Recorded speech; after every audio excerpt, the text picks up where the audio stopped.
네, 안녕하십니까. 저는 연세대학교 원주 세브란스 기독병원 내분비대사내과의 정춘희 교수입니다. 이제 지금부터 이제 교육이 시작되겠는데요. 처음에 이제 의료 교육 첫 번째로 평생 친구 당뇨병 기본부터 심화까지라는 제목으로 서울 성모병원의 윤건호 교수님께서 이제 강의를 이제 하시겠는데요. 윤건호 교수님께서 이제 해외 출장이 갑자기 잡히셔서 미리 동영상을 찍어서 지금 동영상을 이제 보내드릴 겁니다. 그리고 동영상 보시고 동영상 강의에 대한 질문은 제가 받도록 그렇게 하겠습니다. 그러면 그 윤건호 교수님 그 강의를 부탁드립니다. 네, 안녕하십니까. 저는 서울 성모병원 내분비내과에 있는 윤건호 교수입니다. 이번에 소아당뇨병협회에서 처음으로 실시하는 성인 당뇨 캠프에 제가 또 첫 번째 주제 강의를 하게 된 것을 무한한 영광으로 생각합니다. 가능하면 여러분하고 같이 만나서 같이 호흡을 하면서 강의도 하고 많은 Q&A도 했으면 참 좋았을 텐데 일정이 조금 잘 안 맞아서 제가 이렇게 녹화 강의를 하게 된 것에 대해서 대단히 송구한 말씀 드립니다. 여러 스텝을 통해서 또 혹시 질문이 있어서 질문을 주시면 거기에 대해서 나중에 제가 메일로라도 꼭 답을 드리도록 그렇게 하겠습니다. 그럼 이제 강의를 시작하도록 하겠습니다. 제 강의는 아마 인트로덕션이 될 것 같습니다. 소개에 대한 것이기 때문에 당뇨병에 대한 전반적인 개념을 여러분께 좀 심어드리는 그런 쪽으로 제가 강의를 하고 진짜 실제적인 것에 대해서는 각 챕터에서 따로 강의를 해주실 걸로 생각합니다. 제가 재밌는 그림, 제가 제일 좋아하는 카툰이라 제가 오늘 들고 나왔습니다. 여기 보시다시피 기원전 2000년에는 이렇게 이게 몸이 크고 비만한 사람들한테 우리가 그 존경심을 보냈습니다. 그래서 이거 우리 족장님은 몸도 크고 힘도 세고 이거 정말 좋다. 이렇게 이제 다들 이제 이런 분들을 이제 숭상했고 이렇게 어려운 시기에 많이 먹고 몸 안에 이렇게 많이 저장을 했다가 진짜 힘든 시기를 지날 때 잘 견뎌내는 사람들의 유전자가 우리가 골라졌다.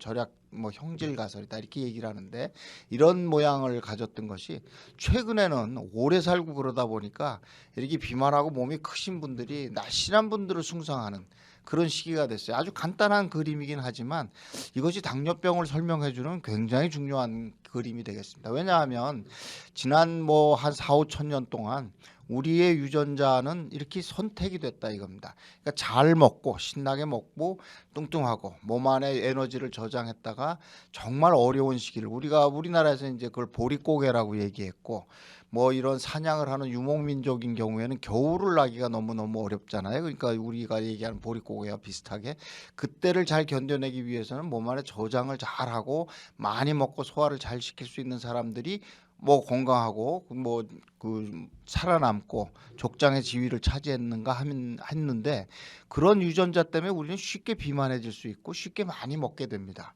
그래서 이렇게 비만해졌는데 수명이 길어지다 보니까 그런 것이 오히려 만성 질병을 만들어서 우리 수명을 단축하는 그런 결과가 된다. 이렇게 이제 알려지고 있기 때문에 우리는 유전적으로 쉽게 뚱뚱해질 수밖에 없어. 그게 지난 5천 년 동안 우리를 만들어 온 유전자의 선택이었기 때문에 조금만 내가 방심을 해도 나보다 과다하게 뚱뚱해질 수 있다 하는 것을 항상 좀 염두에 둬야 된다. 이렇게 이제 말씀드릴 수가 있겠습니다. 그 이제 문제가 왜 그게 됐느냐? 이게 보면 크로마뇽인인 경우에는요.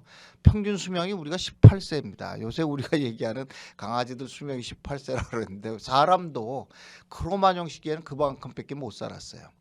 르네상스 시기에 중세 혁명이 일어날 때만 해도 우리나라 사람들의 평균 연령이 30세 이랬습니다. 1800년대에 들어서 미국 사람들의 평균 수명이 43세. 우리가 해방될 때 평균 수명을 48세라고 그렇게 얘기를 했었습니다.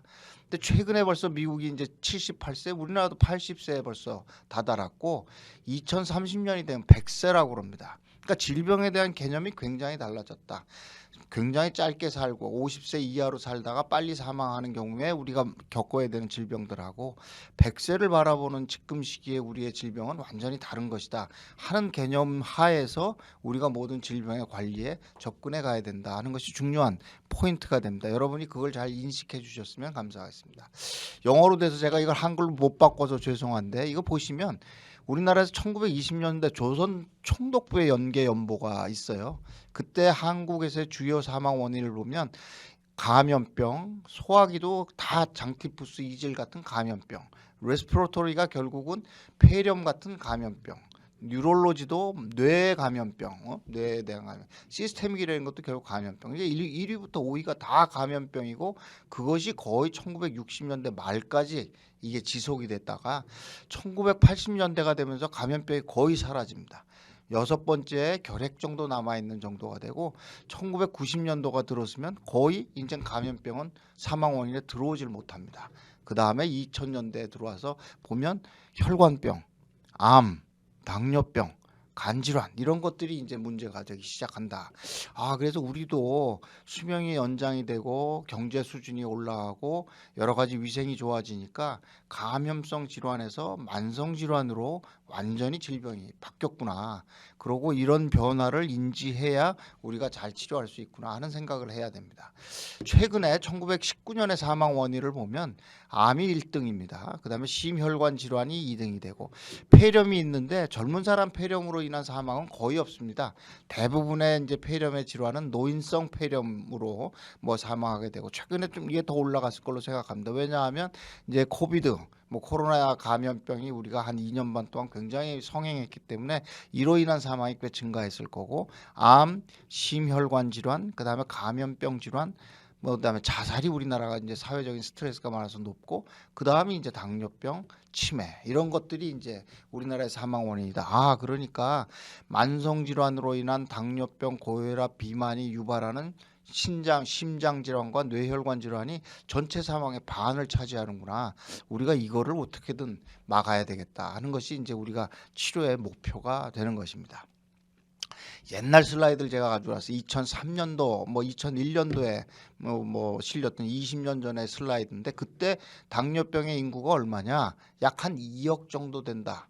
2025년에 3억이 될 거다. 70%가 증가된다. 굉장히 오래전 얘기입니다. 왜냐하면 지금 2020년인데 벌써 6억을 돌파하고 있습니다. 우리가 전 세계적으로 5억에서 6억을 얘기하고 있고 그 이후에 더 증가될 거다. 그러니까 이때 2000년에 예측했던 거에 거의 2배가 증가되고 있기 때문에 150% 정도가 전체적으로 증가됐고 증가율이 높은 지역이 어디냐 하면 아시아 지역하고 중동 지역이 굉장히 증가율이 높다. 아프리카하고 이런 개발도상국의 증가율이 높기 때문에 우리도 경제가 좋아지면서 이런 당뇨병을 비롯한 만성 질환이 문제가 되기 때문에 이것에 대해서 우리가 경각심을 가져야 되겠다. 이렇게 하는 제가 슬라이드로 여러분께 한번 보여드렸습니다. 우리나라의 증가율은 어떠냐? 30대에서 당뇨병의 퍼센트가 이렇게 올라갑니다. 쭉 연령이 들수록 이제 올라가는데 고령화 속도가 우리나라가 금메달입니다. 전 세계에서 최고로 들어갑니다. 이제 고령화 우리가 그 속도는 어떻게 재냐 하면 65세 인구가 2배가 되는데 걸리는 시간. 이제까지 금메달은 일본이었습니다. 금메달 65세 인구가 2배가 되는데 일본이 25년 정도 걸려서 금메달을 차지하고 있었는데 우리나라가 19년으로 전 세계에서 금메달을 받아버렸습니다. 그러니까 그만큼 고령화 속도가 높고 고령화 속도가 높으면 70세 이후 인구가 굉장히 많은데 70세 이후 인구에서의 당뇨병 유병률은 3명 중 1명이다. 그러니까 이거 굉장히 좀 심각하구나 이렇게 우리가 받아들일 수 있습니다. 그래서 우리가 이제 유엔 사무총장 반기문 총장님을 굉장히 존경하고 우리가 자부심을 갖게 되는데 실제적으로 국제기구의 총장 첫 번째 총장님은 WHO 총장님입니다. 이종욱 교수님이 서울 WHO 총장직을 했었는데 그 이종욱 교수님이 총장직을 할 때 만성질환 예방이 미래를 위한 가장 핵심적인 국가 투자가 되어야 된다. 굉장히 빨리 증가되고 거기에 대한 합병증도 늘고 있기 때문에 여기에 대해서 투자를 안 하면 국가에 큰 위기가 닥칠 것이다. 이렇게 이제 얘기를 주신 바가 있습니다. 이런 걸로 인해서 2006년도에는 WHO하고 그다음에 이제 IDF하고 전 세계 뭐 당뇨병 뭐 학회들이 모여서 유엔 헌장까지 만들어서 어떻게든 당뇨병을 예방해야 되고 치료를 잘해야 된다 하는 것을 전 세계적으로 이제 합의를 본 바가 있는데 여전히 그거에는 많이 못 미치고 있습니다. 자, 우선 이제 기본적인 당뇨병이 개괄적으로 큰 역사의 흐름을 보면 1900년대까지는 별로 그렇게 중요한 병이 아니었구나. 왜? 별로 비만한 사람이 없고 뭐 수명이 짧기 때문에 당뇨병으로 인한 합병증이 문제가 되지 않아서 그랬구나. 근데 1950년대 들어서면서 전 세계적으로 막 증가가 되기 시작하고 우리나라는 1980년대 중반을 기점으로 해서 폭발적으로 이제 증가가 돼서 현재는 큰 문제가 되고 있다 하는 것을 이제 말씀을 드렸고, 그래서 우리가 건강하게 노년을 보내기 위해서는 이런 만성 질환 관리에 대해서 굉장히 경각심을 가져야 된다. 거꾸로 얘기하면요, 당뇨병이 걸려 있다고 큰 문제가 되지는 않습니다. 많이 흔한 병이고 누구나 다 우리 3명 중에 1명 정도는 당뇨병을 가지게 되는데, 당뇨병이 있다 없다가 중요한 게 아니라 이런 만성 질환 상태를 얼마나 잘 관리하느냐가 우리 수명을 좌지우지하기 때문에 난 당뇨가 있으니까 참 우울해 이렇게 생각하실 필요 전혀 없습니다. 난 미리 알았네. 병이 생기면 문제가 있는 걸 내가 알았으니까 잘 관리해서 이걸 이겨내겠다 이 생각을 하시면 됩니다. 자, 우리가 이제 당뇨병에 대한 우리가 이제 학문적인 기본 그 개념들을 이제 좀 말씀을 드리겠습니다. 우리가 그걸 알려면 우리 몸의 필수 영양소라는 걸 이제 기억해야 되는데, 그것이 탄수화물, 단백질, 지방질로 이루어졌습니다. 이건 먹으면 나쁜 거야, 좋은 거야? 자꾸 이제 음식을 가지고 여러 선생님들께서는 좋은 거야, 나쁜 거야 이렇게 생각하시는데, 나쁜 음식은 없습니다. 다 좋고 중요한 음식물인데, 중요한 점은 뭐냐 하면 그것이 과하지 않게 우리가 잘 섭취하고 그걸 내가 소화할 수 있을 만큼만 잘 조절하는 것이 중요하다 이렇게 생각하시면 되고, 탄수화물, 단백질, 지방 모든 음식물은 다 중요하다.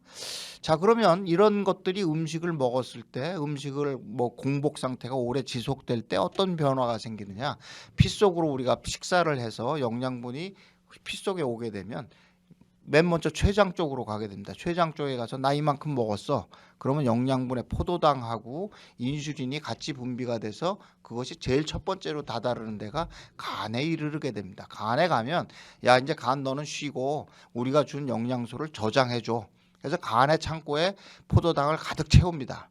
간의 창고가 꽉 차게 되면 그것이 이제 혈액내로 가서 일단 근육을 채우게 됩니다. 근육이 포도당을 쓰는 데이기 때문이죠. 에너지를 내는 데이기 때문에. 그래서 거기다 그 흡수를 시키고 여분의 에너지가 남으면 그것이 지방으로 가서 지방세포로 가서 다음번에 혹시 오랫동안 공복 상태가 될 때 쓸 수 있도록 저장을 해놓는 거가 됩니다. 그래서 식후에 혈당을 어디서 모으는 거냐? 장에서 흡수돼서 피 속으로 나와 있는 식후에 흡수된 포도당이 혈당을 결정하게 됩니다. 근데 이제 4시간 이상 공복을 하게 되면 그것이 어떻게 되면 혈중 포도당이 감소되고 포도당이 떨어지니까 췌장에서도 더 이상 인슐린을 분비하지 않게 됩니다. 그럼 공복 상태가 지속되는 거죠. 그럼 공복이 계속되면 포도당의 공급원이 없으니까 우리가 저혈당으로 가야 되잖아요. 그렇지만 우리가 예전 기억이 있습니다. 우리가 산풍 사고 때 17일 동안 갇혀서 꼼짝 못하고, 요번에도 탄광에 갇혀서 거의 열흘 이상 갇혀서 거의 먹지 못하고 지냈는데도 저혈당이 안 와요. 그러면 공복 상태의 포도당은 어디에서 오느냐? 이런 간에 저장해 놓은 에너지를 다시 분해하는 거예요. 그라이코젠이라는 것으로 포도당을 저장해 놨다가 그것을 가지고 포도당을 자꾸 만들어서 우리 몸에서 포도당 에너지를 쓸 수 있도록 분해를 해서 주고, 그것이 다 없어지면 그 다음에 지방질을 분해하고 단백질도 안 되면 근육도 분해해가지고 포도당을 만들어서 오랜 공복 상태에서도 그것을 분해해서 공급하도록 해주게 됩니다. 그래서 밥 먹으면 영양소에서 흡수돼서 장에서 올라온 포도당들이 한 4시간 정도를 내 혈중의 포도당을 채워주는구나. 4시간 지나면 먹은 포도당은 다 쓰게 되는데 그때부터는 간에 저장된 포도당이 1차적으로 분해가 돼서 포도당을 공급하고, 더 오래 공복 상태가 지속이 되면 근육과 지방질이 분해가 돼서 포도당을 다시 공급하게 되는 그런 상태가 됩니다. 그래서 나는 자기 전에 혈당이 100이었고 아무것도 안 먹고 푹 잤는데 아침에 혈당이 더 올라가요. 이거 어디서 온 포도당입니까? 난 자다가 내가 몽유병에 걸려서 먹었나요? 이런 얘기 하시는데, 그것이 새벽 현상으로서 우리가 간에서 포도당을 과다하게 분비될 때 일어나는 현상이 되겠습니다. 그래서 당뇨 상태가 되면 어떠냐? 포도당과 유리지방, 혈당이 올라가고 몸에 있는 지방질이 많이 올라가서 그런 당분을 만들 수 있는 그 여러 가지 원료들이 많아지게 됩니다. 그런 반면에 인슐린은 떨어지기 때문에 간에서 포도당이 과다하게 생성이 되고, 그다음에 포도당이 나오면 그것이 근육으로 빨려 들어가서 에너지원으로 많이 사용이 돼서 소모가 돼줘야 되는데, 인슐린이 나오는데도 불구하고 근육이 포도당을 잘 안 받아들여주는 그런 상태를 우리가 인슐린 저항성이다 이렇게 얘기하는데, 그런 인슐린 저항성으로 인해서 인슐린이 떨어져 있으니까 거기에 인슐린 저항성이 겹쳐져서 포도당이 근육세포로 못 들어가니까 혈중의 포도당이 높아져서 그것이 소변으로 당이 배출이 되는 당뇨 상태를 만드는 것이고, 그런 혈중의 포도당이 올라가고 유리지방산 같은 기름기들이 많이 올라가게 되는 것들이 만성 합병증을 유발하는 것이다. 내가 이제 그렇게 되면 식후 상태는 이렇고 한 4시간 정도 지나고 그다음에 공복 상태가 되고, 그것에 이제 여러 가지 대사의 변화에 대해서 여러분이 이해를 하셨을 것으로 제가 이렇게 생각을 합니다. 당뇨병의 종류에 대해서는 여러분 이미 너무 잘 알고 계실 거예요. 우리가 얘기하는 면역학적 기전에 의해서 인슐린 내는 베타세포가 다 깨진 상태를 우리가 일형 당뇨병, 반드시 인슐린으로 치료해야 되는 당뇨병이죠. 오늘 여기에 이제 우리가 같이 하시는 분들은 제2형 당뇨병, 성인형 당뇨병이고, 성인형 당뇨병은 인슐린 분비가 정상인에 비해서 30에서 50% 정도 감소돼 있고, 또 인슐린의 작용이 잘 안 돼서 아까 얘기 드린 대로 근육이나 지방세포에서 포도당을 잘 빨아들여 주지 못한다. 간, 근육, 지방에서 인슐린이 작용을 해서 먹은 포도당이 쭉 흡수가 돼줘야 되는데 그것이 안 된다. 그걸 인슐린 저항성 이렇게 얘기하죠. 그러니까 인슐린이 반 정도 결핍이 돼 있고 인슐린에 대한 효과가 반 정도 결핍이 돼 있어서 복합적인 요인으로 인해서 생기는 제2형 당뇨병. 그다음에 기타 유전적인 진짜 유전자의 결함으로 인해서 생기거나 당뇨병을 유발할 수 있는 약제에 의해서 생기는 것을 기타 당뇨병으로 얘기하고, 임신했을 때만 잠깐 생겼다 없어지는 당뇨병을 우리가 임신성 당뇨병 이렇게 이제 4가지로 크게 분류하게 되는데, 오늘 여기에 계신 모든 분들은 제2형 당뇨병에 이제 해당이 되겠습니다. 자, 그러면 이제 전반적으로 당뇨병이 이제 메가 트렌드로 우리가 몇천 년을 봤을 때 이런 형태로 변해 왔구나. 그러고 그것에는 유전적인 소인과 환경적인 요인이 관여하고 있고, 인슐린 분비와 인슐린 저항성이 문제인데, 오늘 여기에 계신 분들처럼 2형 당뇨인 경우에는 분비가 좀 떨어져 있고 그다음에 인슐린 저항성이 심한가 보다. 근데 아시아 지역, 우리나라를 포함한 아시아 지역의 당뇨병은 또 거기에 또 우리 나름대로 유전적인 특성, 환경적인 특성이 있는데 보면 굉장히 짧은 기간에 폭발적으로 늘어났다. 또 젊은 연령에서 발생한다. 예전에 우리 교과서를 보면 55세 이후에 뚱뚱한 사람한테 오는 것이 당뇨병이다. 서양 교과서는 아직도 그걸 굉장히 강조하고 있는데 아시아 지역은 그렇지 않다. 그래서 서양애처럼 많이 비만하지 않아도 아시아 지역에 당뇨병이 온다. 데이터를 잠깐 보여드리겠습니다.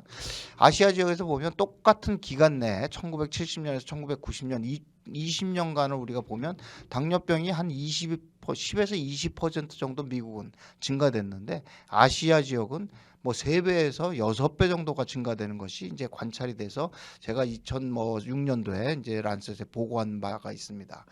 그래서 보면은 서울 우리 사우스 코리아 우리 남한을 봐도 1975년도에 처음 제대로 된 조사가 일어났는데 당뇨병이 전체 인구의 1.5%라고 굉장히 낮은 걸 보고했어요. 근데 지금 들어와서는 거의 13% 정도로 보고가 되기 때문에 지난 한 3, 40년 동안에 거의 10배가 증가됐다. 중국의 경우도 0.67%에서 올라갔어요. 그래서 1980년도에 비해서 1995년 15년 동안 증가됐어요. 당뇨병의 유병률을 보면 1996년만 해도 중국이 많지 않았어요. 4.19%. 그렇지만 증가율로 보게 되면 거의 7, 8배가 증가된 그런 양상이 보이죠. 싱가포르도 4배가 늘었습니다. 1975년에서 98년도에. 그다음에 사우스 인디아 같은 경우에서도 5%에 12%로 2배 반이 증가됐다. 그러니까 굉장히 짧은 시간 동안에 거의 3배에서 10배 가까이 증가되는 그런 양상을 보이기 때문에 유럽에 비해서 아니면 또 미국에 비해서 증가 속도가 최근에 굉장히 급격했다 하는 것을 우리가 알 수가 있고요. 뚱뚱하지 않아도 그런다. 특히 요 또 하얀 그 옅은 초록색인 경우에는 뭐 신체 질량 지수가 25에서 30 정도 되는, 그러니까 꽤 그래도 비만하다. 우리나라에서는 비만 거기에 크라이테리아에 들어가고, 이 짙은 초록색인 경우에는 비만도가 30, 그러니까 뭐 170cm에 95kg 이상 되는 사람들이 전체 인구에서 미국은 30%, 그 다음에 우리 자기네가 얘기하는 과체중이 30%인데 아시아 전 나라를 봐도 고도 비만 별로 없고 중증도 뭐 비만 정도가 있는데 당뇨병 유병률은 미국하고 똑같아요. 그러니까 비슷하게 따졌을 때 우리가 거의 체중으로 따지면 똑같은 키에 10에서 20kg 정도 적어도 당뇨병의 유병률이 비슷하구나.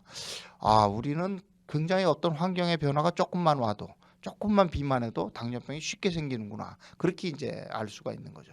체중에 봐도 뭐 유럽인, 그다음에 뭐 하와이 사람들, 그다음에 미국인이면서 일본에서 간 미국인의 뭐 당뇨병의 빈도를 보면 뚱뚱해질수록 당뇨병이 늘어나는 건 모든 인종에서 똑같지만 당뇨병에 늘어나는 정도가 훨씬 아시아, 일본 사람한테서 높다 하는 것을 우리가 알 수가 있고, 그다음에 체중이 변화할 때 당뇨병이 얼마나 늘어나나 보면 몇 킬로가 20킬로가 늘어나게 되면 거의 3배, 30배가 올라간다. 이렇게 이제 얘기를 할 정도로 올라가는데 역시 일본인에서 훨씬 더 이런 그 추세가 더 확실하게 보이더라. 그러니까 아시아 사람은 서양 사람하고 다르다. 우리가 조금만 뚱뚱해도 뭐 쉽게, 그 조금만 체중이 많이 갑자기 늘어도 당뇨병으로 쉽게 갈 수 있다 하는 것을 우리가 염두에 두어야 된다 하는 거죠.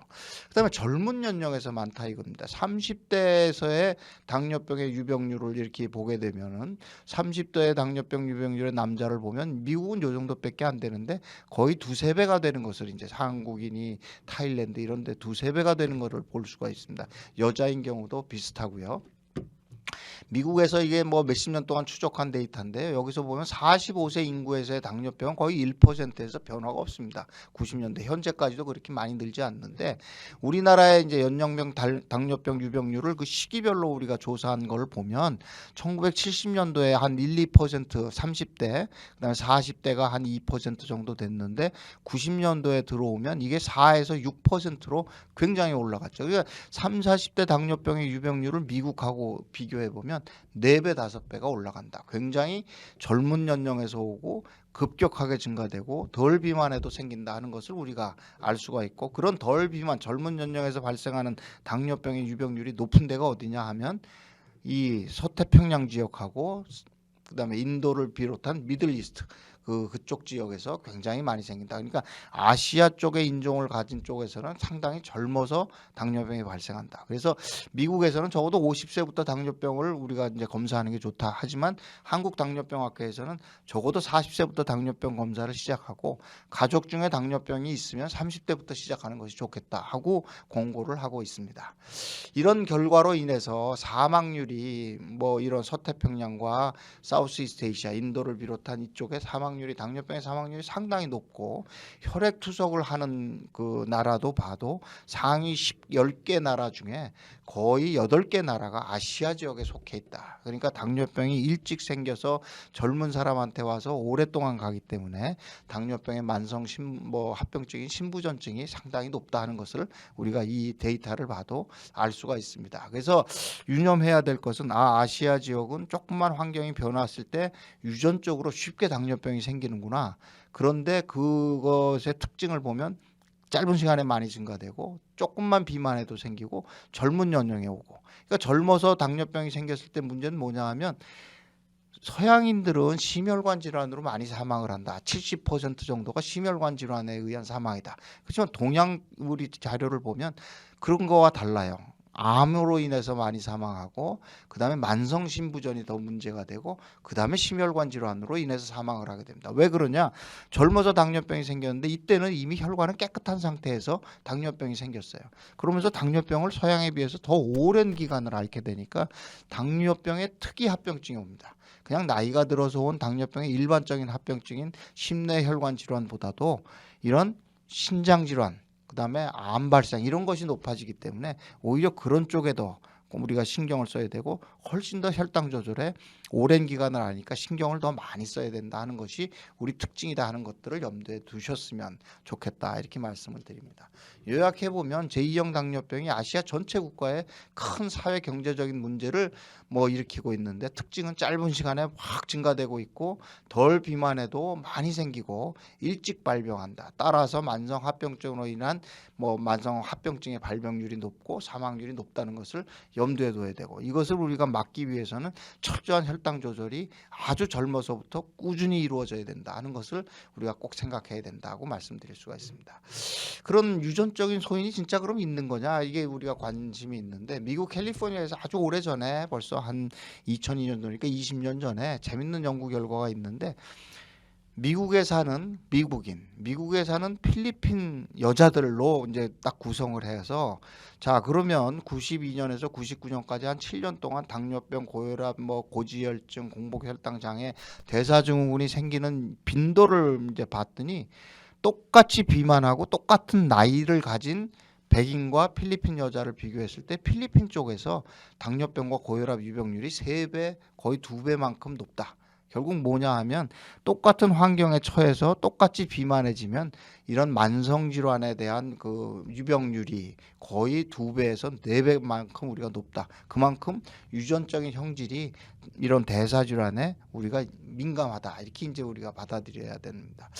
자, 그런 그것뿐만이 아니라 또 아주 흥미로운 데이터는 미국에 살거나 하와이에 살거나 LA에 살거나 히로시마에 사는 일본인입니다. 똑같은 일본인이죠. 거의 나이가 같은 일본인이 히로시마에 사는 일본인, LA에 사는 일본인, 하와이에 사는 일본인들에 보면 당뇨병의 유병률이 이렇게 달라요. 똑같은 일본 사람이고 이주한 지 얼마 많이 안 됐기 때문에 유전 형질은 일본인이라고 생각해요. 그럼 똑같은 일본인이 환경이 하와이냐 LA냐 히로시마에 노출되냐에 따라서 당뇨병의 유병률이 거의 4배가량 이렇게 차이가 나는 결과를 보여주는 걸 보면 환경이 굉장히 당뇨병의 유병에 큰 영향을 주는구나. 뭐야 그러면. 그래서 일본의 그 수십 년 동안 이루어진 국민건강 영양조사 자료를 보면 아주 결정적인데 단백질의 흡수는 거의 섭취는 비슷한 걸로 보여요. 근데 이 복합 당질의 섭취가 80%에서 거의 60%, 20% 이상 줄어드는 것이 보이면서 그것을 거의 다 기름기가 섭취합니다. 또 여기 탄수화물에 대해서도 아주 자세한 데이터는 여기엔 안 보여줬는데 좀 거친 현미 여러 가지 이제 좀 거친 그 탄수화물들을 많이 먹었다고 치면 이때는 굉장히 정제된 단 음료수, 하얀 쌀밥, 하얀 빵들을 많이 먹게 되면서 이런 것이 온다. 이런 것들이 많이 알려져 있고 운동이 많이 줄어들었다. 그다음에 소득이 늘어나면서 우리가 이제 여러 가지 농수산업 그다음에 이런 임업들을 하던 직업들이 전부 다 서비스 직종으로 바뀌고 화이트 칼라로 바뀌어 가니까 힘을 쓰는 운동 일이 아니라 가만히 앉아서 사무직 일들을 하면서 당뇨병 유병률이 확 올라간다. 따라서 그러니까 운동 소득 증가로 인한 운동 감소 거기에다가 식사의 감소가 아시아 지역의 이런 당뇨병의 유병률을 폭발시켰구나 이렇게 생각합니다. 사람이 이런 거죠. 개는 트레드밀에서 운동을 시켜도 자기는 콜라 마시면서 TV를 보든지 피트니스에 운동하러 가는 사람이 에스컬레이터를 왜 탑니다. 계단 놔두고. 근데 이게 우리 습성이라는 거죠. 당뇨병 학회 사진인데 당뇨병을 관리하고 있는 의사들조차 계단으로 다니는 사람 요만큼 나머지는 다 에스컬레이터만 타고 다닌다. 그러니까 우리가 문명의 이기를 쓰는 건 좋은데 그런 것들이 굉장히 당뇨병으로 가기 쉬운 환경을 우리가 만들고 있다. 그러니까 여러분이 보시다시피 운동은 꼭 해야 되겠구나. 가능하면 계단을 써야 되겠구나. 가능하면 거친 탄수화물하고 단백질은 많이 섭취하고 지방질 섭취는 좀 줄이고 아주 단순 당분을 줄여야 되겠구나. 이게 쉽게 우리가 떠올릴 수 있는 그런 것이고 그것이 치료의 원칙입니다. 그래서 열량소 섭취는 총 먹는 칼로리는 예전에 비해서 많이 늘지는 않았어요. 약간 늘었는데 복합 당질 섭취에서 단순 당분하고 동물성 지방질로 포화지방산 섭취가 많이 늘었구나. 여기를 줄여야 된다 하는 것들을 봐야 되고 운동량이 점차로 많이 감소하고 있기 때문에 어떻게든 내가 움직일 수 있도록 많이 노력을 해야 되겠다. 과연 그러면 모두 다 환경적인 것까 이런 생각을 좀 해보는데 환경적인 게 크긴 큽니다. 제가 하나 더 추가로 얘기 드리면 제가 굉장히 한 20년 전에 도시의 고등학생하고 지방의 고등학생을 우리가 한번 비교를 해봤습니다. 이 고등학생이 우리나라 지금 20년 지금 아마 이분들이 다 40대가 됐을 텐데 미래를 예측할 수 있는 좋은 것이니까 도시와 지방 고등학생은 어떤 차이가 있나를 한번 봤는데요. 뭐 거의 키는 비슷합니다. 170cm 남자가 여자가 160cm 정도 되는데 몸무게는요. 남자가 거의 10kg가 무거워요. 근데 재밌게도 여자인 경우엔 도시 지방의 몸무게 차이가 거의 없습니다. 도시 남자애들은 고등학생들은 뚱뚱하구나. 여자는 뚱뚱하지 않네. 근데 이제 어떤 차이가 있지 보니까 혈당이 엄청 차이가 나는 거예요. 지방 고등학생들의 혈당은 75. 여자인 경우도 82, 거의 7, 80대 초반인데 남자 여자를 통틀어서 도시에 있는 아이들은 거의 100에 가까워져 있습니다. 그러니까 96, 우리가 정상의 상한선으로 얘기하는 100에 거의 근접해 있어요. 그러면서 인슐린이 2배쯤 나옵니다. 그러니까 인슐린 저항성이 이미 있는 그런 상태를 이제 보이고 있다. 이렇게 돼 있는 거죠. 그래서 뚱뚱해져 있으면서 근데 그 굉장히 이상한 게 여자는 아까 체중이 똑같았잖아요. 여자는 도시 지방이나 도시나 지방이나 체중이 똑같았는데 왜 이렇게 혈당이 차이가 나고 하지? 해서 여러 가지를 재봤더니 이런 콜레스테롤 같은 지방, 그다음에 렙틴이라는 비만 지수가 뭐 남녀에서 다 올라가 있고 프리 패티 애시드 유리 지방산이 올라가 있다. 도시 지역의 남자애들은 비만한 게 문제구나. 도시 지역의 여자들은 똑같이 다이어트는 해서 체중은 잘 조절하고 있는데 운동을 안 하고 먹는 섭취의 문제가 지방질이 많아서 유리지방산이 높고 렙틴이 올라가 있구나. 이게 아마도 우리가 예방하는 차이인데 그것이 이제 그 다음번 연구에 의해서 굉장히 흔하게 보이는데 대부분 미국을 대표로 하는 그 서양을 보면 남녀 공이 대사증후군의 빈도가 똑같이 나이에 따라서 이렇게 올라가는 데 비해서 한국인 경우에는요 남자는 젊어서 많습니다. 근데 나이가 들면 여자가 확 증가되는 그런 양상을 보여요. 이것이 이제까지의 모든 연구 결과를 반영해주는 지표고 당뇨병의 유병률도 이와 비슷합니다. 젊어서는 남자가 많이 높고 나이가 들면서 여자가 빠르게 캐치업을 하는데 젊은 남자들은 뭐 회식도 많고 그다음에 군대를 갔다 와서 운동량도 줄어들면서 계속해서 이제 비만도가 올라가기 때문에 많이 올라가는데 나이가 들면서 남자는 좀 말라요. 그런데 여자는 폐경기를 그 기점으로 해서 급격하게 비만이 상승되면서 올라간다. 그래서 남녀를 우리가 다르게 접근해야 되는데 남자는 굉장히 젊어서부터 어려서부터 고등학교 때부터 체중 조절에 힘써야 되고 여자인 경우에는 운동을 많이 해서 근육량을 올려주는 것이 이러한 질환을 막는 것이 맞는 것에 굉장히 중요한 포인트가 된다. 그래서 여러분이 당뇨병이 있기 때문에 여러분의 이제 자제분들도 이제 관리를 시켜야 되는데 남녀를 잘 봐서 남자는 어쨌든 고등학교 때부터 비만하지 않도록 잘 관리해 주시는 것이 중요하고 여학생인 경우에도 공부도 좋지만 꼭 반드시 운동에 뭐 이게 일정한 시간 하루에 1시간 뭐 30분에서 1시간은 꼭 운동에 좀 몸을 써서 몸을 잘 만들어야 향후에 당뇨병이나 대사증후군이 생기는 것을 예방할 수 있다. 이렇게 말씀드릴 수가 있습니다. 근데 과연 환경 변화만이 문제인가? 아까 뭐 보여드린 일본이 다르잖아요. 환경이 이래서 뭐 생겨 있지만 그것뿐만이 아니고 똑같은 환경이 있을 때도 당뇨병의 유병률은 백인이 7% 정도 남짓한 데 비해서 아시아인이 많이 생긴다. 이것은 환경이 똑같은데 왜 더 많이 생기지? 그건 유전으로밖에 설명을 못하죠. 비만도의 차이가 있는데요. 이 두 명 보면 이 영국 사람이 훨씬 더 뚱뚱해 보이잖아요. 근데 사실 이 영국 사람, 인도 사람이 비만도를 계산하는 BMI를 보면 똑같아요. 근데 뭐가 다르냐? 몸의 바디 팻, 체지방이 다른 거예요. 영국 사람인 경우에 10%가 채 안 되는데 인도인인 경우에 20%가 체지방입니다. 한국 사람도 거의 비슷합니다. 근육량은 적고 체지방이 높은 것들이 있기 때문에 우리는 굉장히 비만도에 있어서 좀 더 다르게 서양하고 좀 접근을 해야 된다. 그래서 체지방을 줄이고 근육량을 높여주는 것이 굉장히 중요한데 왜 이런 결과가 자꾸 보이지 하고 저희 생각해 보면 이 대학 입시라는 게 문제 같습니다. 이제 고등학교 때 사실은 가장 그 사춘기 때 근육량이 늘어날 수 있는 좋은 시기인데 그때 앉아서 공부만 하기 때문에 체지방이 늘어나는 것이 우리가 굉장히 큰 문제가 아닌가. 보면 체지방이 늘어나는데 딴 이런 피하 지방보다도 이런 뱃속에 체지방이 많이 늘어나는 것들이 굉장히 문제이기 때문에 젊어서부터 남자는 체중 조절, 여자는 운동해서 근육량 유지, 여기에 신경을 써야 되겠다 이렇게 얘기합니다. 당뇨병의 치료에 대해서는 앞으로 모든 강의에서 자세하게 설명해드리지만 식사, 운동, 약물요법인데 제가 이제 최근 트렌드에서 우리가 강조하고 있는 점들 몇 가지를 좀 짚도록 그렇게 해보겠습니다. 당뇨병 조절 자체가 당뇨병이 여러분 생겼다고 해서 어디 불편하지 않으실 겁니다. 별로 증상도 없어요. 근데 왜 이렇게 문제가 되지? 결국은 만성합병증이에요. 미국에서 나온 결과를 보면 제가 깜짝 놀랐는데 매 10초에 당뇨병으로 인한 합병증으로 한 분씩 돌아간다. 이렇게 이제 돌아가신다. 이렇게 미국에서 되고 있어요. 10초에 한 명이 엄청나잖아요. 심장 질환, 뭐 중풍 정도가 2배에서 4배 정도 많이 생기고 하루 동안에 17,000명이 당뇨병이 미국에서만 생기고 62명의 환자가 아주 중대한 그 시력 손실을 뭐 입게 되고 137명이 뭐 투석을 하게 되는 거죠. 매일. 그다음에 186명의 환자가 발 손실이 일어난다. 이런 만성 합병증을 우리가 어떻게 예방하느냐가 당뇨병 관리의 아주 핵심이 되겠습니다. 우리나라도 똑같아서 당뇨병 환자가 당뇨병만 있는 것이 아니라 고혈압은 60%, 이상지혈은 70%, 비만을 50%를 같이 동반하기 때문에 이런 만성 질환에 대한 전체적인 치료가 굉장히 중요하다고 말씀드릴 수가 있습니다. 합병증 발생도 굉장히 높아서요. 뇌졸중, 뇌혈관 질환이 보통 6배 정도, 5, 6배가 높아져 있고 심장 질환도 한 5배 정도 우리나라에서 많이 생긴다.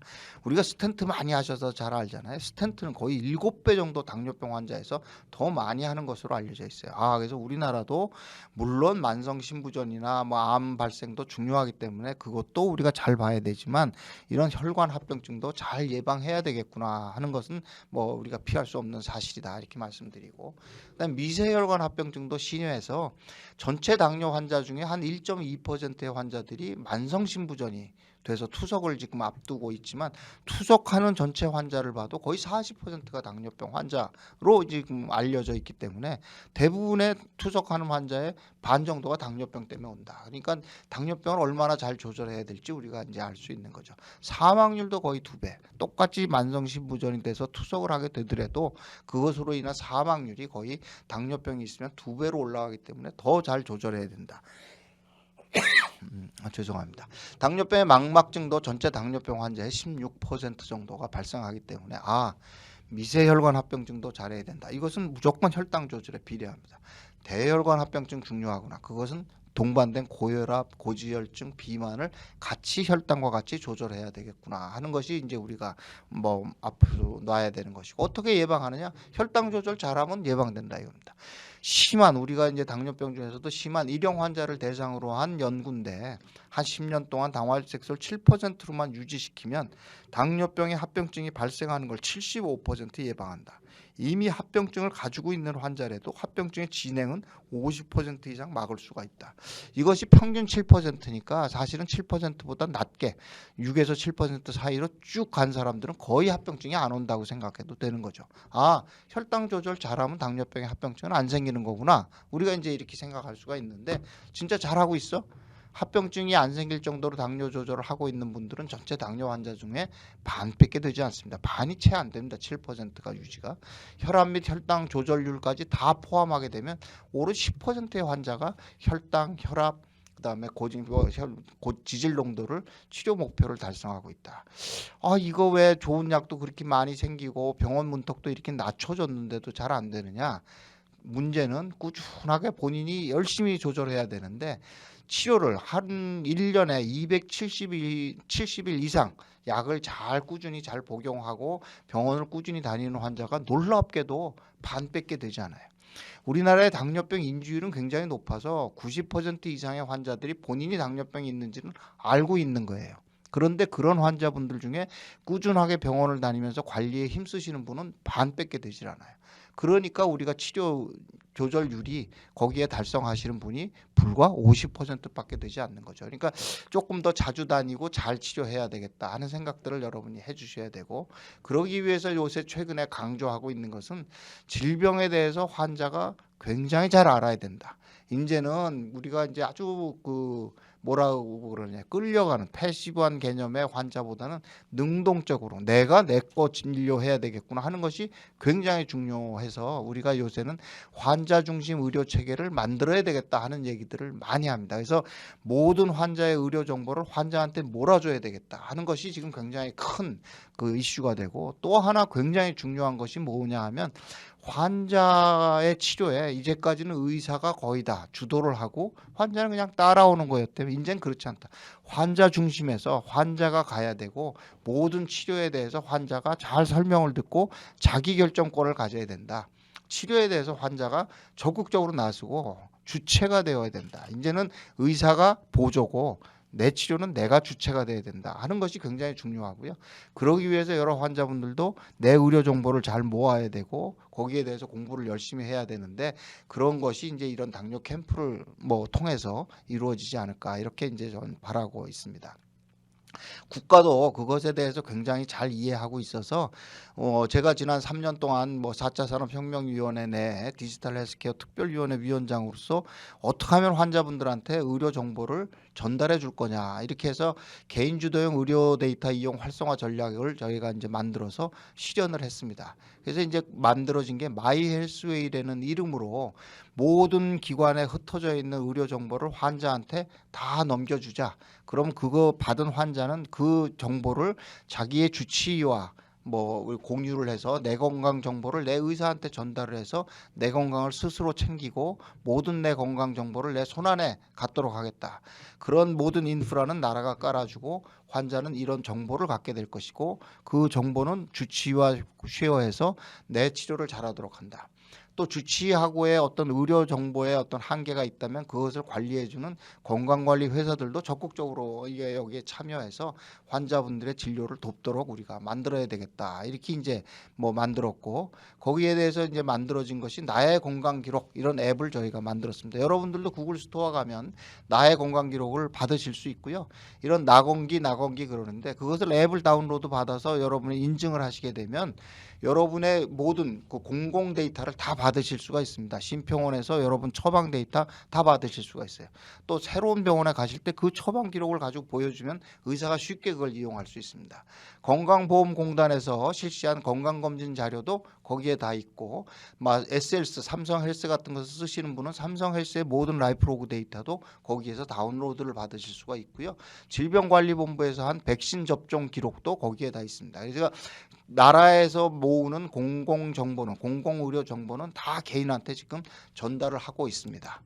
이제 그거를 떠나서 또 4차 산업혁명위원회에서 이제 마이데이터 시대로 개막하자 해서 굉장히 이제 푸시를 해가지고 이제 부산대학교하고 서울성모병원이 참여를 해서 시범 사업을 해서 이미 서울성모병원에 다니는 모든 분들, 부산대학교에 있는 분들이 동의를 하게 되면 서울성모병원에서 한 모든 건강 검진 데이터가 다 여러분이 다운을 받을 수 있고 부산대학교 병원에서 다운을 받을 수 있는 시스템이 파일럿으로 시범 개통을 해서 한번 테스트를 마쳤습니다. 그래서 이것이 이제 잘 되면 전국적으로 이제 흩어져 있는 모든 내 건강 정보를 한 손에 모을 수 있는 것들이 되면 진짜 페이션트 센터드 메디컬 홈이라는 어떤 의료 정보의 통합이 이루어질 것으로 지금 생각을 하고 있습니다. 또 하나가 그것만 가지고는 모자르기 때문에 여러분들이 좀 더 건강 관리의 주체가 돼서 이루어지도록 나라에서 만들고 있는 것이 1차 의료 만성질환 관리 시범 사업입니다. 1919년에 생겨서 22년까지 1차 의료기관을 대상으로 지금 하고 있는데 109개 지역에 거의 4,000개소 의원이 만성질환 관리 시범 사업을 하고 있고 등록된 환자도 40만 명에 이르고 있습니다. 그래서 어느 정도 나라에서도 거의 800억 이상을 지금 투입을 했고 어느 정도 성과가 있다고 평가를 하고 평가를 계속 해보고 있습니다. 그래서 이것이 잘 되면 어떤 의료기관에 가더라도 나의 건강 기록에서 건강 정보를 가져다가 1차 의료기관의 의사 선생님하고 하면 만성질환 관리 서비스 프로세스에 따라서 여러분들을 잘 관리해드려서 조금 더 치료의 질을 높이도록 이제 우리가 하고 있고, 여기를 잘 서포트하기 위해서 다양한 앱들이 지금 개발되고 그 개발된 앱하고 케어 코어디네이터들이 이제 붙어 있는 건강관리 서비스가 제공이 될 것이고, 그것이 이제 만성질환 관리 서비스의 고도화 사업으로 이제 앞으로 진행될 예정으로 이제 있습니다. 관심을 가져주시면 좋겠고, 그걸 잘 하기 위해서 1차 의료 만성질환 관리 정책위원회라는 것이 이제 만들어졌고, 제가 이제 이 정책위원회 위원장 부위원장을 맡고 있는데 아마 적어도 내년부터는 이제 본 사업으로 들어가서 전국적인 사업으로 갈 가능성이 있다 이렇게 생각합니다. 그래서 마지막 슬라이드인데 이런 이제 나의 건강 기록 같은 것을 이용해서 내가 가지고 있는 모든 건강 정보를 한 군데서 통합해서 나를 잘 봐주는 주치의와 뭐 얘기를 하고 그 1차 의료기관에 있는 주치의 선생님들 혹시 뭐 혹은 3차 의료기관에 있는 주치의 선생님하고는 이런 만성질환 관리에 고도화된 여러 가지 시스템들을 통해서 내가 관리를 받고 여기에 대한 연구 자료로서 이제 지금 이제 뭐 예산 타당성 조사를 해서 뭐 바람은 내년이나 후년부터 시작됐으면 하는데 한 100만 명의 코호트를 모아서 국가 통합 바이오 데이터 댐 같은 것이 만들어지게 되면 아주 깊은 연구를 통해서 앞으로 잘 관리할 수 있는 시스템들이 국가에도 임플리멘트 될 것으로 이렇게 이제 뭐 정착이 될 것으로 생각합니다. 그래서 여러 여기 참여하신 분들도 이런 나의 건강 기록, 그다음에 만성질환 관리 사업, 통합 바이오 데이터 뭐 사업 이런 데 좀 관심을 가져주시고 국가에서 공지를 하고 움직일 때 적극적으로 참여해 주시면 여러분과 똑같은 질환을 앓고 있는 모든 분들이 잘 치료할 수 있는 어떤 인프라가 갖춰질 것이다 이렇게 생각이 미래에는 되고 있습니다. 예, 감사합니다. 뭐 경청해 주셔서 감사합니다. 아주 훌륭한 강의 잘 들었습니다. 지금부터는 이제 강의에 대해서 질문 받는 시간일 텐데요. 이제 윤건호 선생님 강의를 보면은 뭐 당뇨병이 최근에 많이 증가되고 있는데 사실 보니까 예상했던 것보다도 더 많이 증가되고 있었어요. 그러고 보니까 이게 이제 갑자기 이제 나이가 많이 들면서 고령화가 진행되면서 이렇게 이제 급격하게 증가되는데 사실 이제 아시아만의 특성이 있다고 그랬죠, 그죠? 그래서 보니까 이 아시아만의 특성이 아주 보니까 이제 젊은 나이에 또 발병되고 또 최근에 갑자기 늘고, 그죠? 또 약간만 비만해도 당뇨병이 생기고 배가 이렇게 살짝 나왔는데 이제 당뇨병이 생기는 그런 문제들이 아시아권역에서 있었다. 이제 서양은 아주 이게 인디언들 많이 비만하잖아요, 그죠? 우리는 그렇게 비만하지 않은데도 당뇨병이 생겨서 그것이 조금 서양하고 다른 면이고 이런 환경이 굉장히 중요한데 이제 결국은 환경이 옛날에 비해서 뭐 운동 덜 하는 건 맞고요. 그다음에 이제 옛날 먹던 거하고 좀 달라졌죠. 지방이 많아졌고 또 이제 뭐 현미나 잡곡보다는 쌀밥을 많이 먹고 또 빵 같은 거 많이 먹고 이런 것들이 이제 문제가 되지 않을까 이렇게 생각을 한다고 이렇게 말씀하셨고 이제 보는 최근 들어서 이제 뭐 당뇨병 치료 합병증은 이제 다음 강의에서도 말씀하시겠지만 어쨌든 거기에 대해서도 조금 말씀해 주셔서 혈당 조절을 엄격하게 하면은 합병증을 예방할 수 있다 이런 말씀을 해주셨고 그래서 열심히 잘 조절하자. 그리고 최근에 이제 이런 국가에서도 이런 위원회 같은 걸 만들어서 열심히 또 이렇게 조절을 하기 위해서 노력하고 있는데 나의 건강 기록 이런 것을 이제 또 스마트폰으로 앱을 만들어서 본인이 직접 앱을 다운받아서 자기 건강 기록을 볼 수가 있으니까 당뇨병은 역시 자기 질병은 자기가 관리해야 되는구나 이런 느낌이 많이 들었고 앞으로도 이제 결국 잘 관리해서 문제는 이제 합병증이 안 생기게 하는 게 굉장히 중요하다 이런 말씀으로 요약이 될 수 있을 것 같습니다. 질문이 이제 많이 들어왔습니다. 그래서 제가 질문을 읽으면서 그 대답을 제가 할 수 있는 한 하도록 해보겠습니다. 홍경희 선생님께서 좋은 정보 주셔서 감사합니다. 50대 주부고 3년 전부터 고지혈증, 1년 전부터 당뇨병 약 처방받아서 정상으로 잘 관리하고 있는데요. 식단 조절 가벼운 운동으로만 관리 중인데 지인들이 당뇨 전 건강식품이나 영양제도 섭취해야 된다고 하는데 조언 부탁드립니다. 이렇게 말씀하셨어요.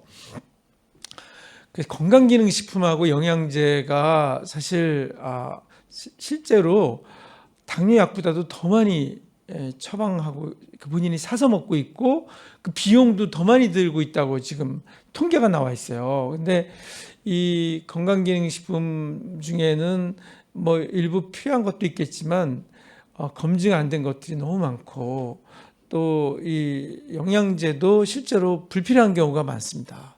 그래서 특히 최근에 오메가3 또 뭐 산양류 해가지고서 TV에서 되게 이제 스폰서를 받아서 프로그램을 만들어 가지고서 하는 경우가 많아요. 그래서 저는 필요하지 않다고 합니다. 그래서 이제 그런 필요한 사람 없느냐? 뭐 예를 들어서 본인이 식사를 잘 못하시거나 또 이제 어쩔 수 없이 이제 이제 다른 영양제가 꼭 영양제 결핍이 있다면 영양제를 이제 의사 처방을 받아서 드시게 하는 거는 바람직하다고 생각이 되는데, 건강기능식품은 사실 득보다는 해가 많다 이렇게 말씀드리고, 의사하고 상의해서 무슨 성분인지 정확히 보고 거기에 어떤 영양소가 있는지도 보고 그렇게 해서 처방받거나 아니면은 의사의 판단에 맡겨서 본인이 처방을 받지 않더라도 사서 드시는 게 필요하다 이렇게 말씀드릴 수 있습니다. 그다음 분은 이제 주라는 분인데요. 안녕하세요. 건강검진에서 공복혈당 90, 당화혈색소 5.05, 인슐린 17점이 나왔는데 인슐린이 좀 높은 것 같은데 인슐린은 어떻게 낮출 수가 있나요? 이렇게 했어요. 그래서 이제 지금 보니까 혈당하고 당화혈색소는 아주 지극히 정상입니다. 근데 인슐린이 높아요. 그러니까 인슐린이 높은 거는 아까 윤건호 교수님도 말씀하셨지만 우리나라 사람들이 서양에 비해서 인슐린 농도가 좀 낮습니다. 근데 이게 서양 사람들이 좀 비만도가 높죠. 그래서 비만하신 분들이 인슐린 농도가 높아져요.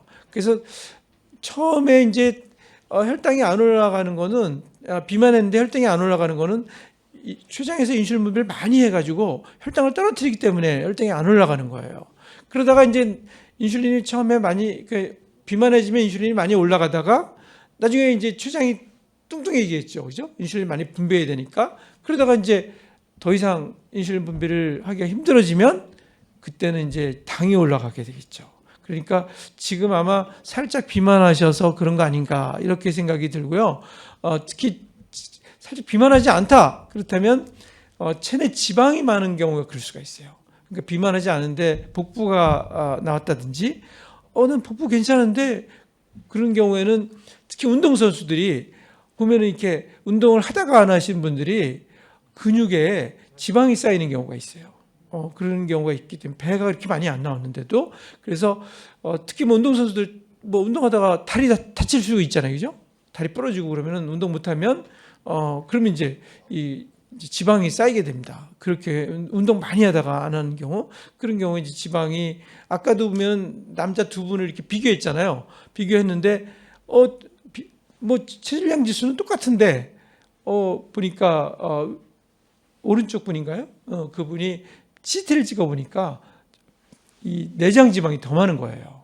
그런 분들이 이제 당뇨가 생길 가능성이 있고, 그런 것들이 인슐린 분비를 증가시키는다. 그래서 그것이 이제 인슐린 저항성 때문에 인슐린 분비가 증가되는 거죠. 비만해지면 인슐린 저항성이 생기고, 근육의 지방이 차도 인슐린 저항성이 생기고, 복부의 지방이 차도 인슐린 저항성이 생긴다. 이 지방은 원래 지방세포에 있어야 되는데, 그게 이제 다른 장기, 근육이나 또는 뭐 간이나 뭐 콩파, 심장 이런 데 지방이, 췌장에도 지방이 쌓일 수가 있어요. 이런 지방이 원래 쌓이지 않은 데 가서 지방이 쌓이면 그거는 지방이 너무 많아져서, 혈중이 많아져서 그렇게 쌓이는 겁니다. 그래서 지방이 쌓이지 않도록 지방량을 줄이고 운동을 해주는 것이 필요합니다. 다음 세 번째, 제이라는 분이 이제 질문하셨는데, 안녕하세요. 동양인이 서양인보다 췌장 크기가 작아서 당뇨 위험이 높다고 들었는데 이에 대한 내용은 없네요. 그렇습니다. 췌장을 직접 CT를 찍어가지고서 CT, MRI 이런 거 찍어가지고서 비교를 해봤어요. 췌장이 작습니다. 췌장의 인슐린 분비능이 조금 부족해요, 서양에 비해서. 그래서 그러니까 결국은 작은 체형에도 불구하고 당뇨병이 생길 가능성이 높아지는 거예요. 그렇기 때문에 우리가 이게 이제 그럼 체형이 당이 중요하냐 이렇게 해서 어떤 분은 체형만 생각하는데, 사실 체형도 중요하지만 이 복부 비만, 이게 굉장히 중요합니다. 그래서 복부도 이렇게 만져보면 이렇게 뭐 지방 만져지는 분이 있지만 사실 이 내장 지방이 중요합니다. 이 복부에서 이렇게 만져지는 거는 피하 지방이에요.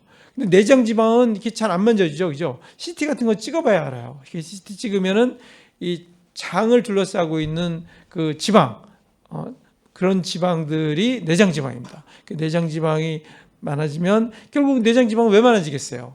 혈중에 지방이 올라가고 그것이 지방세포에 피하 지방에 쌓이고선 남은 지방들이 내장 지방으로 가고 또 내장 지방에서도 흘러나오면 간이나 근육이나 콩팥이나 췌장이나 뭐 심장이나 온갖 데가 다 가는 겁니다. 그렇기 때문에 여러분들이 지방을 가급적이면 적게 먹는 게 중요하죠. 지방도 뭐 포화지방을 줄여 먹으라 이런 얘기도 하고 튀겨 먹고 뭐 그런 거 좋지 않고 당뇨 환자들은 특히 TV에서 뭐 견과류가 몸에 좋다 뭐 이러는데 당뇨 환자들 견과류 줄여야 됩니다.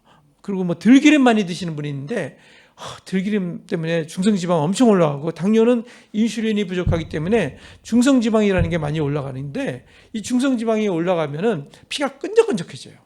여러분들이 갈비 드시다가 이제 좀 너무 많이 먹었어. 그러고서 이제 냉장고에 두면은 그 다음날 거기에 그냥 하얗게 기름이 끼잖아요. 그게 지방입니다. 지방. 특히 중성지방.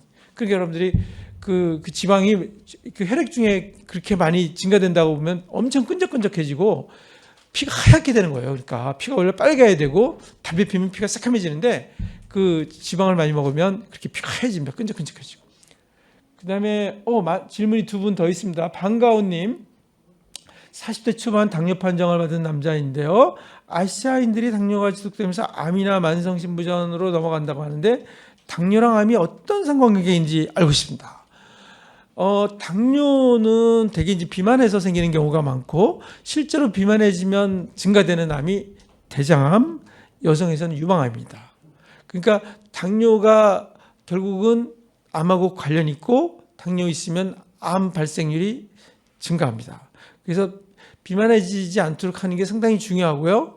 그 중에서도 전체 비만보다는 복부 비만이 상당히 중요하다. 그리고 신부전증으로 넘어가는 거는 결국 당뇨 합병증이 생기면은 콩팥에서 원래 알부민을 빠져나가지 않게 해야 돼요. 알부민이 원래 빠져나가면 어떻게 돼요? 몸에 알부민이 부족하면 몸이 붓습니다. 그래서 나중에 투석해야 돼요. 그런데 그러면 콩팥이 나빠지는 게 결국 당뇨 때문에 있습니다. 1번은 당뇨. 혈당이 올라가면 결국 콩팥이 동맥경화가 돼요. 이 혈당이 올라가면 모든 혈관이 동맥경화가 돼요. 큰 혈관부터 작은 혈관까지. 큰 혈관은 어디 있어요? 심장도 혈관입니다. 심장 동맥경화, 심장 동맥경화 생기죠. 대혈관들 또 뇌혈관들 다 동맥경화 생깁니다. 그뿐만이 아니라 작은 혈관들을 미세혈관이라고 그러는데 콩팥혈관, 그다음에 망막혈관, 또 신경에도요. 여러분들 신경 옆으로 혈관 작은 미세혈관들이 따라가고 있습니다. 그 미세혈관이 어디로 가냐면 그 신경 안으로 들어가서 신경을 먹여 살리는데 거기도 동맥경화가 생겨요. 그러면 다 동맥경화가 생기면은 결국 합병증이 생기는 거예요. 그래서 합병증이 결국은 콩팥을 망가뜨리고 결국 투석을 해야 되고 이런 상황이기 때문에 어쨌든 혈당 조절하는 게 중요한데 콩팥에서는 특히 혈당뿐만이 아니라 나중에 콩팥이 나빠진다 하면은 혈압 조절이 중요합니다. 혈압이 높아지면 어떻게 되겠어요? 콩팥이 더 상하게 됩니다. 그래서 혈압이 왜 올라갈까요? 결국은 뚱뚱하고 그러면 혈압 올라가고 남자들 같은 경우 술 먹으면 또 혈압 올라가고 또 잠 못 자고 변비 있으면 또 혈압 올라가고 또 약 같은 거 먹어서 콩팥 나빠지면 원래 혈압이 높아서 콩팥이 나빠졌는데 또 콩팥이 나빠지면 또 혈압이 올라가요. 그렇기 때문에 하여튼 이 콩팥을 나빠지지 않게 해주는 게 굉장히 중요합니다. 김길주님께서 친정 모친께서 당뇨 환자인데 2남 4녀 중 형제들이 다 당뇨는 아니고 저랑 언니 한 분만 당뇨 환자입니다. 가족력에도 개인차가 있나요? 있습니다. 개인차가 있죠. 물론 이제 유전적으로 이 2형 당뇨, 1형 당뇨들이 좀 많이 생기게 하는 유전자가 있긴 있는데 모친이 당뇨면은 가족의 4분의 1. 그러니까 두 분이 당뇨다. 가족 반. 그러니까 이제 모친이 당뇨였으니까 가족이 2남 4녀니까 6명 중에 25% 4분의 1. 그러니까 1.5명이 당뇨가 생기는 거예요. 그러면 1.5명 그 누가 당뇨가 생길까요? 보니까 누가 생기겠어요? 그 6남매 중에 뚱뚱하고 자기 생활습관 관리 못 하시는 분이 당뇨가 생길 가능성이 많습니다. 유전자가 비슷비슷하다고 생각이 든다면, 그죠? 그렇기 때문에 만약에 뭐 내가 당뇨다. 그럼 내 가족들, 내 자녀들 이런 분들이 뚱뚱하게 되지 않도록 해야 되고, 그리고 이제 뭐 아들을 낳았다. 요새는 뭐 여성분들도 술을 많이 하는데 술 드시지 말게 하고. 그럼 담배는 괜찮냐? 담배도 역시 동맥경화를 일으키고요. 담배 많이 피면 결국 심장혈관, 뇌혈관이 결국 동맥경화가 생기고 거기에 석회화가 생깁니다. 그렇기 때문에 가족력이 있다면 특별히 자기 가족들이 당뇨가 안 생기게 해야 되니까 이런 생활습관 관리를 열심히 하는 게 굉장히 중요합니다. 그러니까 당뇨 환자와 똑같이 관리를 하는 게 필요해요. 근데 참 어렵죠, 그죠? 그래가지고 이제 내가 당뇨인데 난 이렇게 먹는데 가족들이 안 따라주는 경우가 많잖아요. 그래서 좀 이런 걸 좀 설득시켜서 내가 당뇨니까 너도 당뇨 생길 가능성이 많으니까 같이 당뇨 시기를 같이 하면은 당뇨 시기 같이 하면 결국 노화를 방지하는 거예요. 노화 합병증하고 노화가 되는 거하고 당뇨합병증 생기는 거하고 거의 똑같습니다. 그렇기 때문에 조금 차이는데 이제 과일이 조금 차이가 있어요. 노화를 억제하기 위해서 과일을 좀 먹으라 그러잖아요. 근데 당뇨는 과일을 먹으면 당뇨가 올라가기 때문에 그게 차이 있고 나머지는 거의 똑같습니다. 그래서 여러분들 자녀들한테 노화 방지하기 위해서 또 당뇨 안 생기기 위해서 나랑 똑같이 관리하라. 그게 필요하다고 봅니다. 이제 거의 됐나요? 예, 지금 윤건호 교수님께서 하여튼 굉장히 훌륭한 강의 해주셨고 또 많은 분들이 또 질문에 참여해 주셔서 또 강의에 참여해 주셔서 마지막으로 한 번만 받고 끝내겠습니다. 고혈압 환자입니다. 당뇨 올 수 있다고 들었는데 맞나요? 윤건호 선생님도 말씀하셨는데 이 대사증후군이라는 그런 표현을 쓰는데요.